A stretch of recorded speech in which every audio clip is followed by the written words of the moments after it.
सद्गुरु श्री ब्रह्म चैतन्य महाराज गोंदवलेकर, इनका प्रवचन 15 दिसंबर। नाम स्मरण में रहने वाले को ही सच्चा दर्शन होता है। श्री कृष्ण परमात्मा को भी देह रखनी ही पड़ी ना। निराकार थे, परंतु साकार होने पर उसे ये सब लागू होता ही है। रूप आया, गुण आए, सब कुछ आया और फिर व्यवहार में सब करना भी पड़ा। वैसे ही वे साकार में आए, इसलिए उन्हें जाना भी पड़ा। श्री कृष्ण ने व्यवहार से आचरण किया। वास्तविक वो आए भी नहीं और गए भी नहीं। उनके लिए आना जाना नहीं, वो कायम ही है। साकार रूप देखते रहें ऐसा लगता है, परंतु वही सब कुछ नहीं, ये समझकर चलना चाहिए। भगवान को देखना है तो देह में देखने से नहीं चलेगा, ऐसा श्री कृष्ण ने उद्धव से कहा और उसे ज्ञान देकर समझाया। उद्धव को ये ज्ञान मिलने पर उन्होंने कहा, अब जाओ और गोपियों का समाधान करो।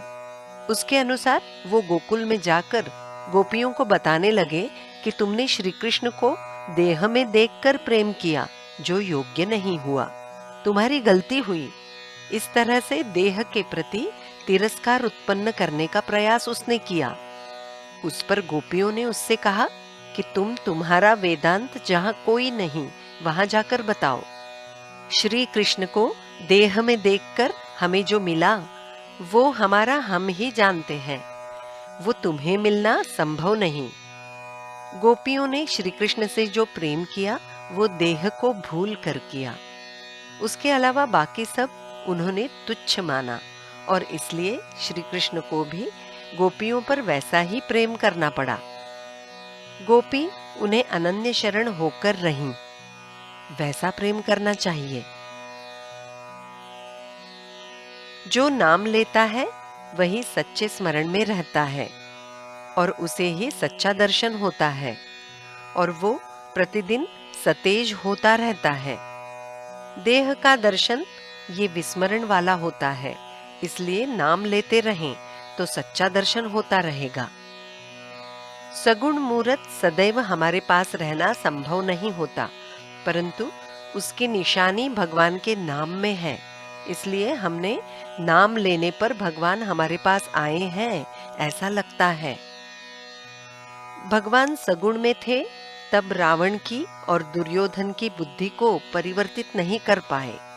सगुण अवतार में वासना या बुद्धि परिवर्तन का काम नहीं हो सकता। सद्बुद्धि उत्पन्न करने का सामर्थ्य केवल भगवान के नाम में ही होता है।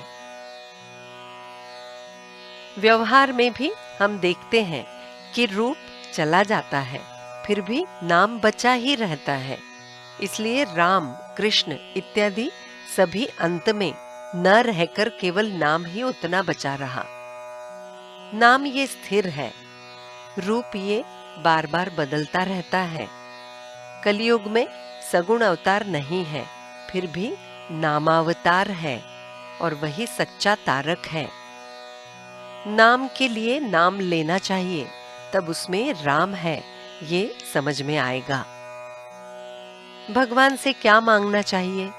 तुम्हारे प्रति मुझे प्रेम उत्पन्न होने दो, यही उनसे मांगे।